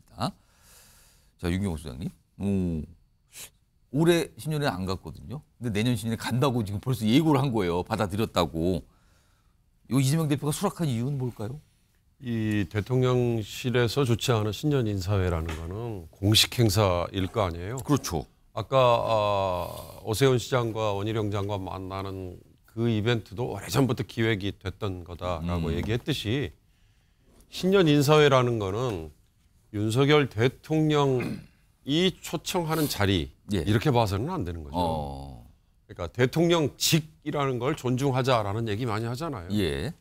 대통령에 대한 개인 비판, 대통령 주변 사람 또는 뭐 대통령 부인에 대한 비판은 할 수 있지만 대통령직에 대한 존중과 비판은 구분이 돼야 되는 거예요. 마찬가지로 이재명이라는 개인에게 가는 초청장이 아니라 제1야당의 대표에게 가는 초청장 이렇게 본다면 저런 자리에 가지 않는 것 자체가 이상한 거고요. 올해는 안 갔어요. 그때는 뭐 절차상의 뭐 시비가 됐던 거라든가 아니면 감정적으로 더 대립이 됐던 거라든가 저는 지금도 풀어야 될 과제 중에 하나라고 생각하는데요. 한동훈 전 법무장관도 마찬가지고 윤석열 대통령도 마찬가지.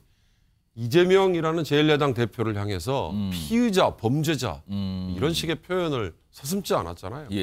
그렇게 얘기하는 게 이재명 개인에게는 뭐 가능할 수 있지만 제1야당의 대표라는 자리에 있는 상황에서는 그게 구분이 돼야 될 필요가 있다. 근데 문제는 저런 자리에서 윤 대통령과 이재명 현 민주당 대표가 만난다고 해서 그게 의미가 있느냐? 무슨 의미가 있겠어요? 이런 식의 스치고 지나가는 그리고 여러 사람이 만나는데 악수하고 눈빛 한번 교환하는 정도의 만남은 몇 번 있었죠. 그런 거는 여야관계의 해빙의 상징이다. 이걸 의미부여할 수는 없는 거고요.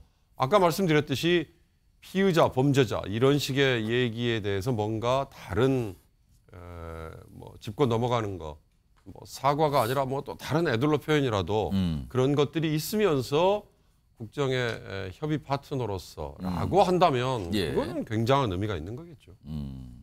최종 평론가.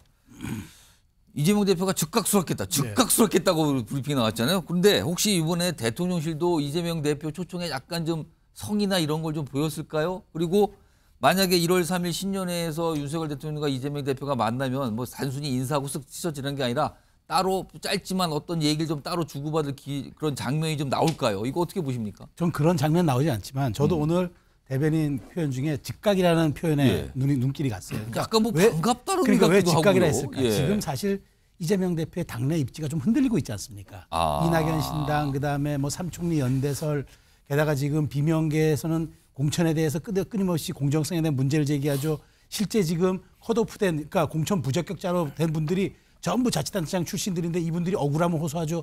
지금 굉장히 안 좋은 상황이에요. 그런데 대통령의 제안을 바로 받아들여서 즉각 가겠다는 것은 이게 자신이 제1야당의 대표라는 것을 지금 환기시키는 효과도 있고 가서 사실 지금 말씀하신 대로 특별한 이벤트가 연출되기 어려워요. 왜냐하면 다수의 대한민국의 지도자급에 있으신 모든 분들이 참석하는 행사이기 때문에 따로 뭘 한다? 그거는 사실 정치 도의적으로나 타이밍적으로나 그건 큰 실제 가능성이 없어 보이는데 이재명 대표의 즉각 수락은 대통령실에서 어쨌든 손길을 내밀었는데 이게 또 초청장 형식으로 왔다니까. 그러니까 이번에 이메일이 아니고 초청장이라고 했어요. 거기에 대해서 이제 자신들에 대한 품위도 생각했던 것 같고 또 하나는 즉각 수락을 함으로써 자신이 아직은 제1야당이 대표이고 흔들리는 리더십에 대해서 대통령과 공식적으로 만날 수 있다는 것을 환기시킴으로써는 당내 리더십 좀 장악 효과 혹은 다시 한번 환기시키는 그런 효과 아마 있을 거라고 저는 생각합니다. 병천 수사님, 요 주제 마지막으로 이거 분위기가 약간 달라지는 겁니까? 아니면 단순히 그냥 공식 행사니까 서로 만나는 겁니까? 저는 세 글자입니다. 선거다. 선거다. 선거다. 선거가 되니까 대통령실도 또 행정안전부도 다수당 대표에 대한 또 예의와 존중 이 부분을 더 해야죠. 그게 또 유권자들 신경 쓰입니다. 우리가 왜 이게 선거 국면이 아닐 때는 국민이라 그러다가 이제 해만 바뀌어보세요. 유권자 그럽니다. 국민에서 유권자로. 그렇죠. 선거에 대해 신경 쓸 수밖에 없고 이재명 대표도 또 초청장이 왔는데 안 갔다? 그럼 중도층에서 뭐라 그럴까? 무당층은 뭐라 그럴까? 2030 MZ세대들은 어떻게 볼까? 그러니까 이제 사실 이게 정말 필요한 겁니다. 저는 매일매일 선거였으면 좋겠어요. 매일매일 선거라서 매일매일 눈치 보고 매 시간 어떻게 하면 우리가 국민들한테 유권자들한테 더 잘할까? 정말 치열한 경쟁을 하는 그런 정치로 바뀌어야 되죠. 그러니까 이유는 선거다. 선거니까 다들 뭔가 성의도 보이고 반응도 보이고 그러는 거다. 이런 분석으로 해주셨습니다. 자, 이재명 대표 내년 신년 1월 3일 이것도 아무튼 뭐 대화가 길든 않든 주목을 받을 장면인 것만은 분명해 보입니다. 자, 다음 준비된 사항은 좀 인터뷰가 준비되어 있는데요. 우선 이와 관련된 영상을 좀 짧게 준비했습니다. 여러분께 전해드립니다. 보시죠.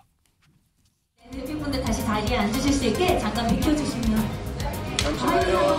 선택 화이팅!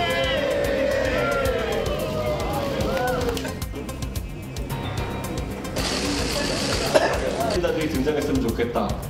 윤석열 대통령이 나쁜지 이재명 대표가 나쁜지 그 판단을 내리려 강요하고 있습니다. 오늘 이 자리에서 저희가 그 논쟁을 종식했으면 좋겠습니다. 지금 대한민국은 집권 여당도 무능하게 보이고 거대 야당도 부도덕하게 보입니다.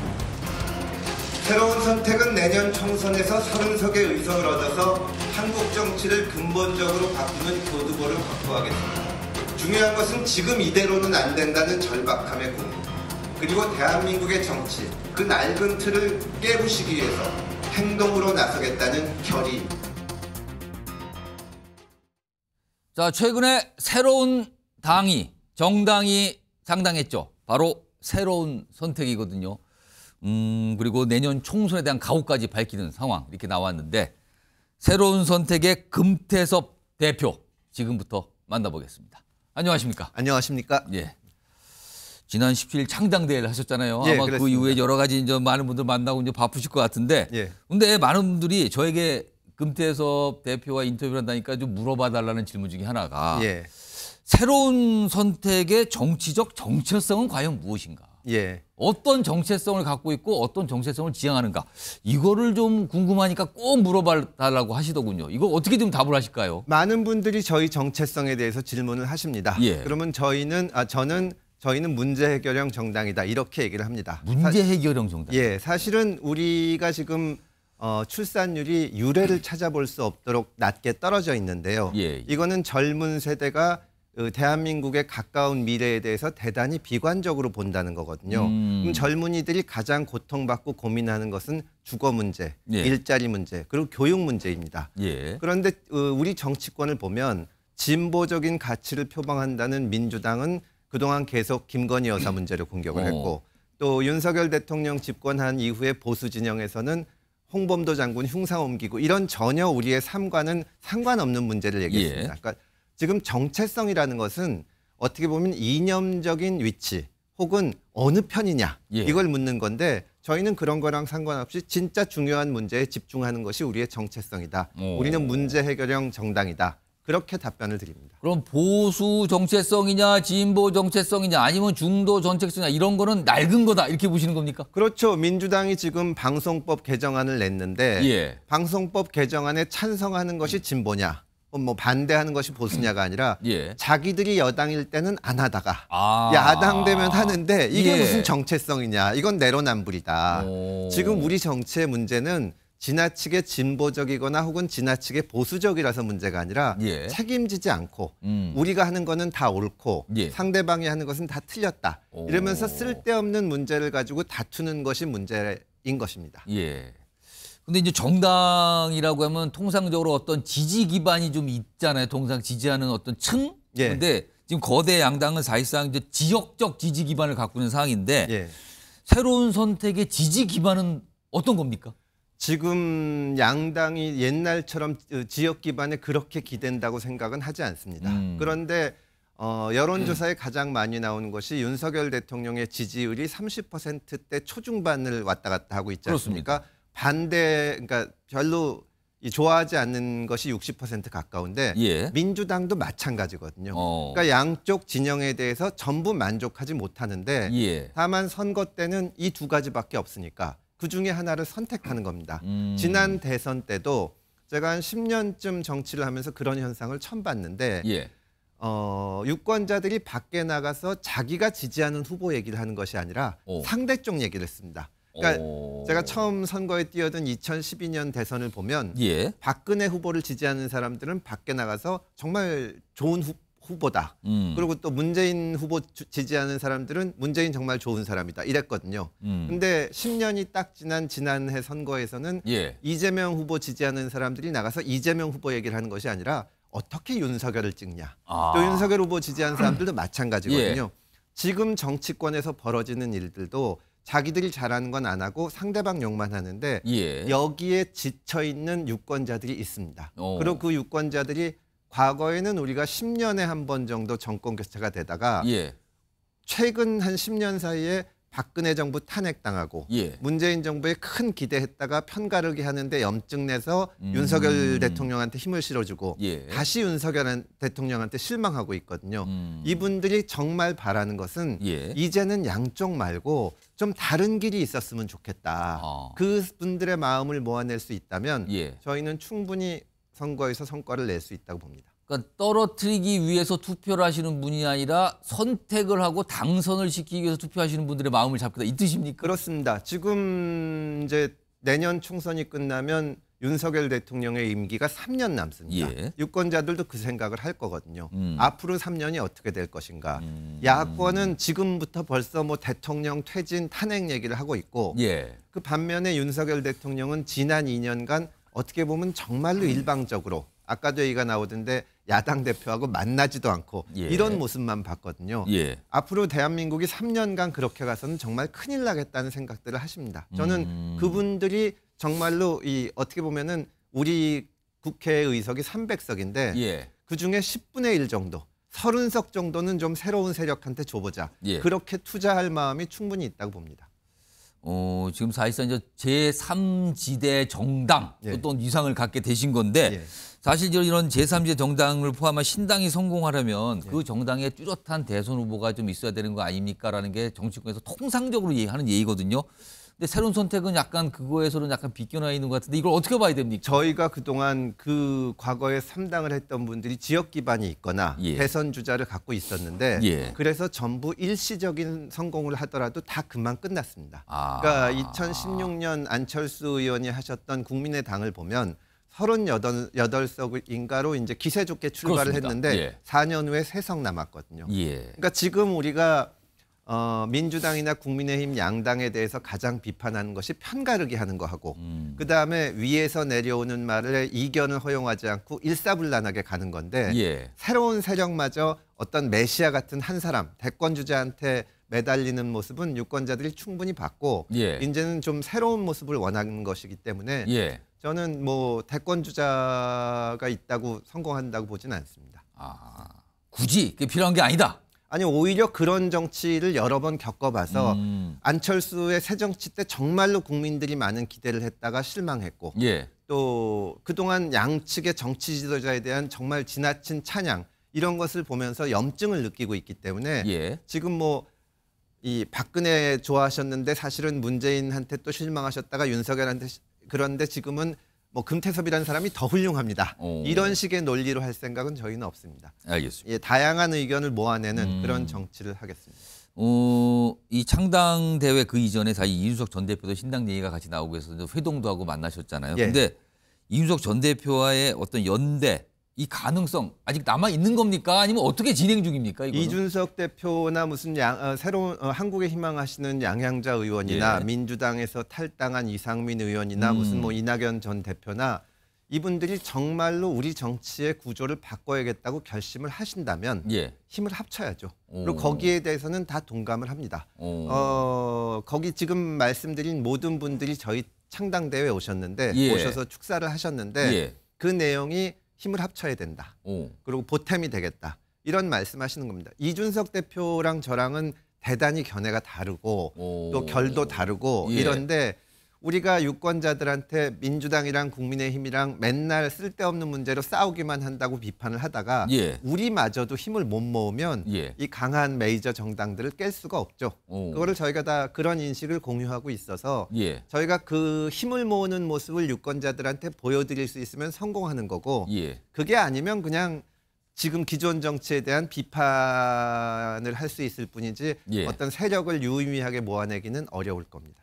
최근에 이준석 전 대표하고 좀 만나서 이런 어떤 손을 잡거나 연대하는 논의를 좀 최근에 해보셨습니까? 이준석 대표하고는 언론에서 하는 것보다 훨씬 자주 만나서 얘기를 했는데 다만 이준석 대표는 국민의힘의 직전 당대표고 또 12월 27일 날쯤에 탈당한다고 공언을 한 상태고 날짜를 지금 규정을 해놨단 말이에요. 그거는 본인이 고민을 거쳐서 최종적으로 결단해서 말씀을 드려야죠.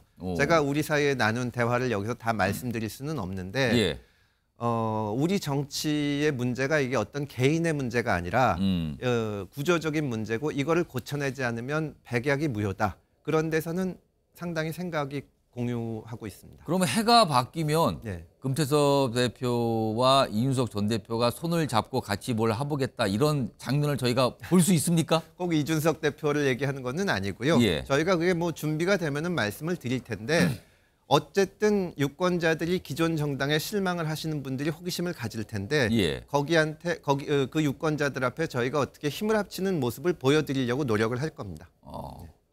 아까 이낙연 전 대표 포함해서 다 뭐 같이 해야지 뭔가 유권자들께서도 기대를 가질 거다 이런 취지 말씀하셨는데 이낙연 전 대표 쪽과는 조금 연락이나 접촉을 좀 해보셨습니까? 그러니까 지금 그런 비슷한 고민을 하는 분들끼리 언론에서 아시는 것보다는 훨씬 자주 만나서 얘기를 합니다. 언론에서 공개되는 것보다는 훨씬 더 진지하고 뭔가 물밑에서 진행이 된다는 뜻입니까? 왜냐하면은 지금 이낙연 전 대표도 민주당 대표를 지낸 분이신데 그렇습니다. 지금 선거를 직접 나가시든 안 나가시든 평소 같으면 민주당이 어떻게 하면 몇 석 더 얻을까?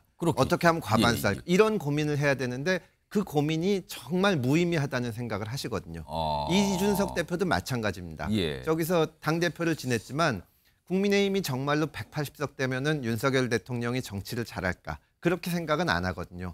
정말로 크게 고장이 나 있는데 이거를 어떻게 고칠까? 이런 고민들을 하기 때문에 자주 만나서 얘기를 합니다.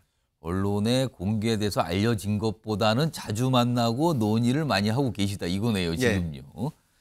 자, 최근에 내년 총선 목표 의석수를 밝히셨는데 이게 30이라는 숫자를 말씀을 하셨더군요. 자, 30석 목표라고 하셨는데 이거는 어떤 근거가 좀 갖고 계십니까? 유권자들한테 저희 정치인들은 항상 장래에 대한 화려한 약속으로 평가를 받고 싶어 하지만 유권자들은 냉정하게 우리가 한 일을 가지고 평가를 하거든요. 지금 기존의 헌법 체제 그리고 선거법 이런 상황에서 저희가 갑자기 일당을 하겠다. 옛날엔 대선 주자 내세워서 집권하겠다고 선거 때마다 주장을 했는데 그렇게 갈 수는 없다고 보고요. 다만 의석의 10%의 새로운 사람들이 차지하고 있으면은 우리 정치가 확 달라진다. 여야가 지금 같은 정치는 못한다. 우리에게 30석을 달라. 근데 저는 유권자들이 그럴 마음은 충분히 있다고 봅니다.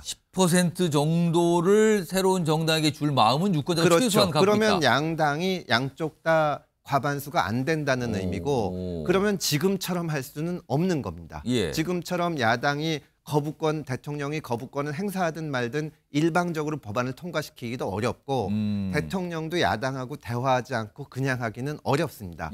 그거를 할 수 있으려면 저희가 30석이 필요하고 저희가 이제 막 창당을 했기 때문에 구체적인 선거 대책은 짜야 되지만 그렇게 짠다면 30석은 충분히 가능하다고 봅니다. 그럼 거기에는 비례대표 의석 그리고 지역구 의석까지 다 포함됐다고 봐야 되죠. 일단 그렇죠. 30석이라는 목표. 네, 그렇습니다. 금태섭 대표께서는 내년 총선에 직접 지역구에 출마하실 생각이십니까? 저는 지역구에 나가야죠. 그럼 구체적으로 지역구는 그러니까 저희는 아까 말씀드렸듯이 지금 창당을 했지만 여러 세력이 힘을 합쳐야 된다고 보고 거기서 이제 의논을 해야 될 거기 때문에 저는 가장 어렵고 남들이 선택하지 않은 곳을 가야 되지 않을까 생각하고 있습니다. 어렵고 남들이 선택하지 않은 곳이라니까 막연한데 혹시 수도권으로 좁혀집니까? 저희는 수도권에 집중하기 때문에 아마도 수도권에 나갈 것으로 생각을 합니다. 그럼 금태섭 대표께서는 수도권에 굉장히 좀 험난한 지역구 이런 데 도전을 하겠다 이 뜻이군요. 그러면. 그렇습니다. 알겠습니다. 제가 더 물어보고도 답을 안 하실 것 같은데요. 어디냐고. 혹시 서울로 좀 좁혀도 됩니까? 서울에 출마할 겁니다. 서울입니까? 서울의 어려운 곳. 알겠습니다. 그 정도만 제가 질문 좀 드릴게요. 근데요, 사실은 아까 지역구 의석, 그다음 비례대표 의석까지 포함해서 30석을 목표로 한다고 했지 않습니까? 근데 사실은 소수 정당 또는 새롭게 창당한 정당의 입장에서는 지금 준연동형 비례대표 현 선거 제도가 유지가 되는 게 유리한 상황 아닙니까? 현실적으로. 그렇게 보지 않습니다. 아닙니까? 왜냐하면은 지금 저는 민주당이 선거제를 가지고 국민들을 기만하고 있다고 봅니다. 왜냐하면은 물론 준연동형 비례제가 소수 정당한테 유리한 것은 맞지만 그걸 만들어 놓고 위성 정당이나 소위 자매 정당을 만들면 그것이 최악의 제도거든요. 민주당에서는 사실은 정상적으로 하려면 우리는 정상적으로 비례 후보를 내겠다. 그렇게만 얘기하면은 선거제 문제는 없습니다. 근데 지난번처럼 자기네 당에서 비례를 안 내려고 하고 있기 때문에 저는 결국은 민주당이 주판화를 굴리다가 가장 자기들한테 유리한 방안으로 할 거고 저희가 아직은 이제 힘이 없고 신생 정당이기 때문에 그러한 불리한 조건에 맞춰서 해야 된다고 생각을 합니다. 지금 선거제를 놓고 제가 뭐라고 얘기한다고 민주당에서 눈도 하나 깜짝 안 할 거고 저희는 불리하지만 그걸 딛고 10%는 해내야죠. 그러니까 선거제가 어떻게 정해지든 어떻게 바뀌든 10% 목표는 그대로 유지하겠다. 민주당에서 작은 정당 배려할 거라는 기대는 요만큼도 하지 않습니다. 굉장히 전혀 기대 안 합니다. 약간 이런 분위기시네요. 자, 이 질문 좀 바꿔보죠. 오늘 사실 국민의힘 대단히 바빴거든요. 앞서서 보셨지만 그런 주제 좀 다뤄봤는데 한동훈 비대위원장 체제로 가게 됩니다. 그렇다면 국민의힘 집권 여당도 뭔가 새롭게 간다는 뜻이 되는데요. 한동훈 비대위가 성공할 경우 제3지대 정당은 글쎄요 어려워지는 겁니까? 아니면 별 영향이 없는 겁니까? 이거 어떻게 봐야 됩니까? 한동훈 비대위원장이 굉장히 잘해서 정말 정치가 좋아지면은 좋은 일 아닙니까? 우리한테 불리하건 유리하건 저희는 그렇게 작은 거를 따지진 않습니다. 정말로 국민의힘이건 민주당이건 잘했으면 저희가 이렇게 신당을 할 필요가 없는 거죠. 다만 지금 많은 분들이 한동훈 비대위원장한테 기대를 갖고 있고 저도 능력이 뛰어난 분이라고 생각은 합니다만 윤석열 대통령이 처음 등장했을 때 받은 기대보다 더 클까요? 저는 그렇게 보지는 않습니다. 많은 사람들이 공정과 정의를 들고 나온 윤석열 대통령한테 기대를 걸었다가 지금 실망하고 있고 문재인 정부에 대해서도 많은 분들이 실망했지만 문재인 대통령이 탄핵 이후에 나섰을 때도 정말로 많이 기대했거든요. 저는 어떤 능력이 뛰어난 개인이 한국 정치를 근본적으로 바꿀 수 있다고 안 믿습니다. 그거는 이 한동훈 장관이 능력이 없다거나 이것이 아니라 지금과 같이 양당 체제에서는 무슨 윤석열 대통령은 무능한데 한동훈 장관이 능력이 뛰어나서 성공할 수 있다고 생각도 안 하고 예. 한동훈 장관이 성공할 수 있었으면 윤석열 대통령도 지금까지 잘했을 겁니다. 그거를 벗어나기가 어렵다고 보고요. 예. 지금 아까 말씀하신 신당 고민하는 이준석 전 대표, 이낙연 전 대표 각자 그 메이저 정당에서 대표를 지내신 분들이 이렇게까지 탈당 내지는 신당 고민을 하는 건 예. 지금 체제로는 안 된다. 이분들이 자기가 뭐 한동훈 장관보다 못하다고 생각하는 건 아니잖아요. 예. 예. 알겠습니다. 보니까 한동훈 장관, 한동훈 비대위 체제에 대해서 글쎄요, 약간 의문부를 찍어주신 것 같아요. 지금 알겠습니다. 잘 되면 자, 좋죠. 예. 오늘 말씀 여기까지 듣도록 하겠습니다. 예. 지금까지 새로운 선택의 금태섭 대표였습니다. 고맙습니다. 감사합니다.